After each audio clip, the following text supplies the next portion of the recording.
Morning.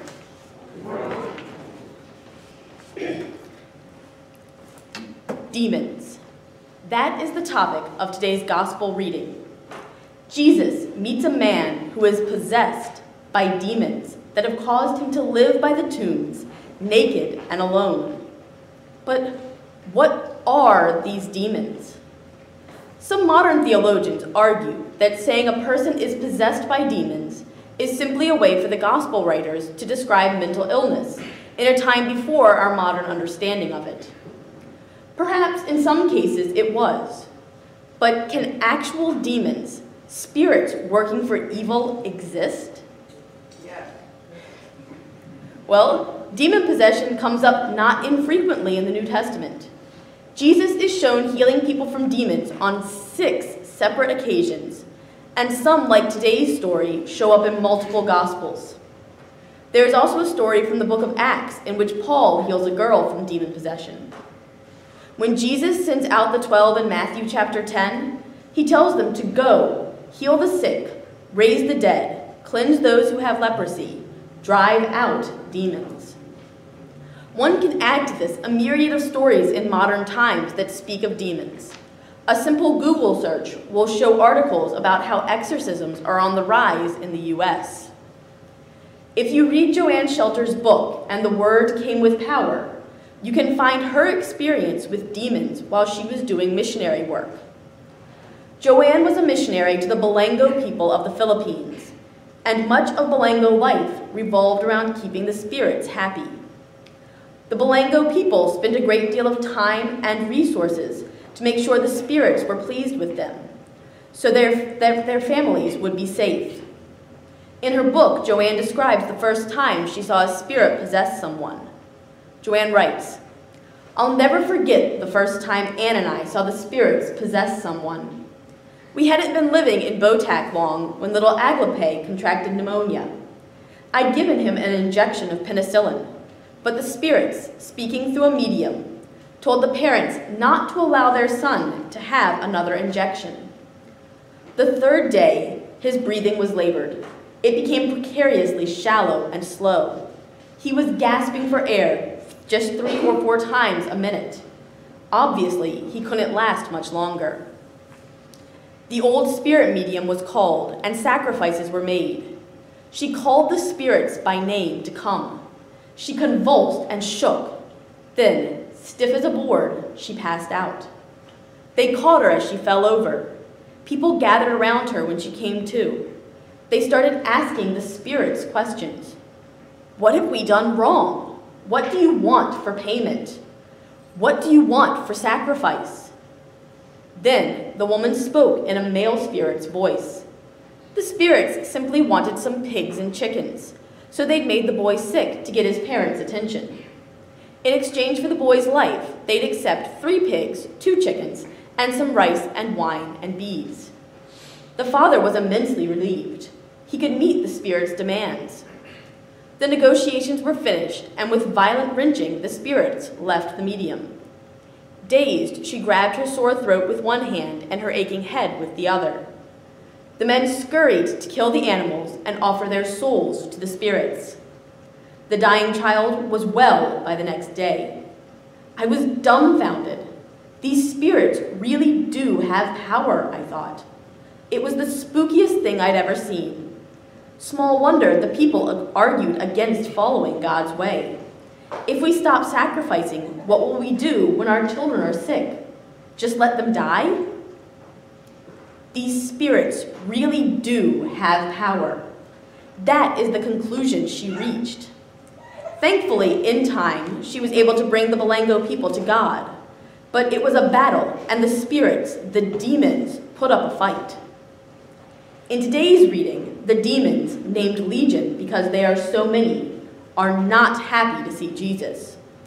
A fun fact, I was curious how many people are in a legion. Turns out it's about 6,000 men. So this man was possessed by a lot of demons. However, the demons know that Jesus has power over them. It's never a question. They ask him to leave and not torment them, because They don't desire salvation and the good Jesus brings. They merely want to stay up on earth and cause trouble, rather than being sent back to the abyss or hell. They ask to go into the pigs, perhaps in an attempt to keep a hold on the unbelieving Gentiles who would be more concerned for the loss of their material goods than in hearing the good news Jesus brings. And it works, at least at the time, as they send Jesus away. But Jesus in turn sends the demoniac back in order to serve as a missionary to his own people of the healing love of God. Wait a minute, we had 2 readings this morning, and my children's sermon didn't focus on this one. So now the question arises, how does this story of Jesus healing the demoniac tie in with Elijah? In reading the Interpreter's Bible commentary on the Luke passage, a sentence leapt out to me that stated, "Frenzy is not the work of the Spirit of God, but of demons. It is the explosion of inner conflict, not the fruit of the spirit of peace." So, in that regard, doesn't it make sense that God is not in the wind, earthquake, or fire, but is instead found in the silence? That while demons show up screaming and yelling, God silently slips in and changes the world? Now, of course, this is not to say that God cannot show up in huge natural phenomena. You only need to look a chapter earlier in 1 Kings to find God in the fire that helped Elijah defeat the priests of Baal. Or read Job 38, where God speaks to Job out of the whirlwind. God often shows up in a big way in order to get the attention of the people, but his actions are never frenzied like the story of the demoniac. He often appears in a miraculous way in order to make way for the hearing of his word. Like a parent, he may shout to get his children's attention, but when he teaches them, he speaks in a calm way. Therefore, in the reading from 1 Kings, God chooses to come, not in a huge sign, but in a quiet moment, because he already has Elijah's attention, and he just needs him to hear the right words. As I mentioned before, this passage made me think of the way a parent speaks to their children. I thought about God as our Father, and about how I want my Father to speak to me. Many of us want God's answers of what to do to be shouted down and made abundantly clear in a loud, commanding voice. But that's often not how it comes. As I've been frustrated by this, I realized my kids don't behave any better or listen any more when I raise my voice.